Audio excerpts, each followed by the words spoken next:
Como que a Jéssica chegou na terapia do amor? Quais eram as suas bagagens? Pastor, eu cheguei depressiva, com desejo de suicídio e tudo que eu queria era acabar com a minha vida, que eu não via mais solução para nada. Não via solução para nada. Não. O que estava acontecendo para você ter desejo de suicídio e pensar em acabar com a sua vida? O ápice foi o meu relacionamento com meu marido, porque ele vivia uma vida de solteiro dentro de casa, mesmo a gente tendo família e tudo. Só que eu já tinha uma bagagem de depressão desde muito nova. Só que, assim, explodiu realmente devido ao meu relacionamento, porque ele não me tratava como uma esposa. E tudo que eu queria era ter uma família, só que eu não via isso dentro da minha casa. Então, aquilo foi cada vez mais me trazendo dores, pensamentos muito ruins. E aí foi quando eu falei assim, eu preciso de ajuda. Aí eu vim buscar ajuda. Você veio para a terapia, Sim, senhor. ouvia as direções do Espírito do Amor, Sim, senhor. mas mesmo assim se entregava o sentimento.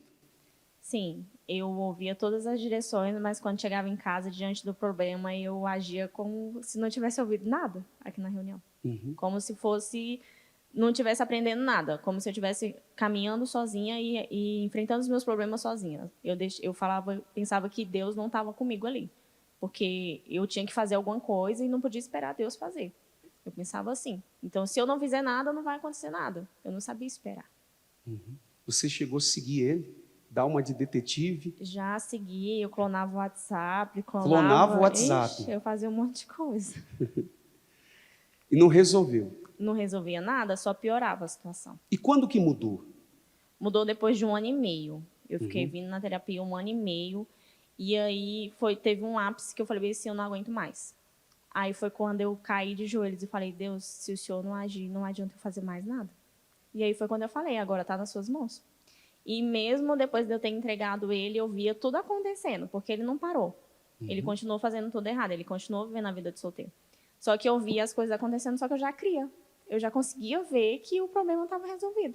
Eu não caía mais na minha própria cilada, de deixar a dúvida e o medo entrar. Eu conseguia enxergar que Deus estava fazendo já a obra dele na vida do Henrique.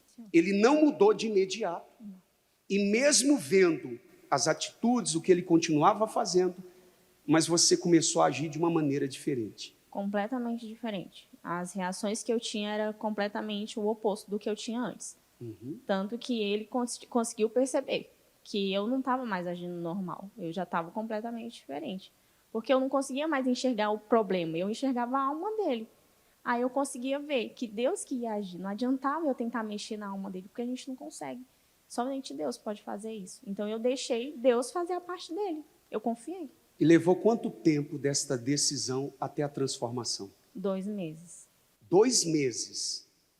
Você sofreu 1 ano e meio? Então, eu vinha sofrendo 8 anos. 8 anos. Dentro da igreja, eu lutei 1 ano e meio para ver, depois de 2 meses, ele transformado. Quando eu resolvi entregar, aí foi 2 meses, foi muito rápido. Como que era o Henrique? Quais eram as suas bagagens? O que você percebeu de mudança que trouxe você para a fé e restaurou o seu casamento? Pastor, eu tinha... Assim, eu nunca quis ter um casamento. A minha vida, para mim, era tipo assim, viver até o dia que der. E eu vivia regaladamente, assim, de erros, né? Fazia tudo errado. Tudo que você só imaginava, fazia de errado. Então, a gente se juntou, a gente teve um filho e se juntou e não foi nada planejado.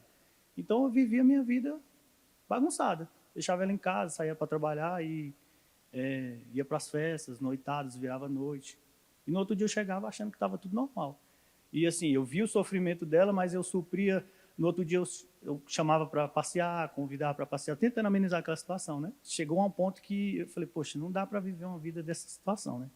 Ou a gente separa, ou então a gente melhora essa situação. Só que as portas eram todas fechadas. A gente não encontrava saída. E através de uma programação a gente viu o canal da Igreja Universal e a gente foi lá, poxa, vamos bater nessa porta. É a última porta. E ela veio primeiro, começou a lutar sozinha. Eu não gostava da igreja, não vinha na igreja. Eu deixava ela lá na porta e voltava para trabalhar. Eu trabalhava com aplicativo na época, né? E daí teve um dia que a gente estava sem dinheiro para ela voltar. E eu tive que ficar na igreja, assistir a reunião. E dali foi começando o processo de entender a palavra. Só que não mudei de imediato. Eu ainda fiquei dentro da igreja, vinha, assistia as reuniões e chegava aqui, eu chorava, gostava da palavra. Eu, meu Deus, eu preciso me entregar, eu não posso mais ficar nessa situação, estou fazendo ela sofrer. Mas quando saía lá para fora, parece que eu dava um branco, esquecia tudo. E quando foi que você tomou a decisão de mudar de verdade, de obedecer e viu essa transformação acontecer? Então, foi através da palavra. Eu vinha nas reuniões, só que eu não tinha Bíblia, eu não lia a Bíblia. Então, para mim entender o que era pregado, eu precisava entender o que estava escrito na Bíblia. E foi através de uma palavra que eu decidi mudar. Falei, não, já chega, não dá para ficar mais esse impasse em cima do muro. Quando eu li na palavra que Deus repudia o adultério, então eu me vi, poxa, estou fazendo mal não só a ela, mas às outras pessoas, né? Que eu enganava, mentia, fazia tudo de errado, e principalmente a Deus. Aí foi onde eu decidi realmente deixar o sentimento de lado e agir com a inteligência. Quem é o Henrique hoje? Pastor, quem vê ele hoje não reconhece, porque sabe de toda a trajetória dele e o que a gente passou. Então, hoje em dia é um novo homem, hoje em dia ele é pai, hoje em dia ele é marido, hoje em dia a gente tem um relacionamento, a gente tem um casamento hoje. Hoje a gente é cumplicidade. Onde um está, o outro está, a gente sempre está junto. A maior parte do dia a gente está junto. E não tem mais o que tinha antes, brigas, contendas, discussões, desconfiança, não. A gente confia um no outro e sabe que a gente está na fé junto. Amém. E hoje a terapia faz parte da vida de vocês? Sim, senhor. A gente toda quinta-feira está junto na reunião da terapia, não perde por nada. Amém.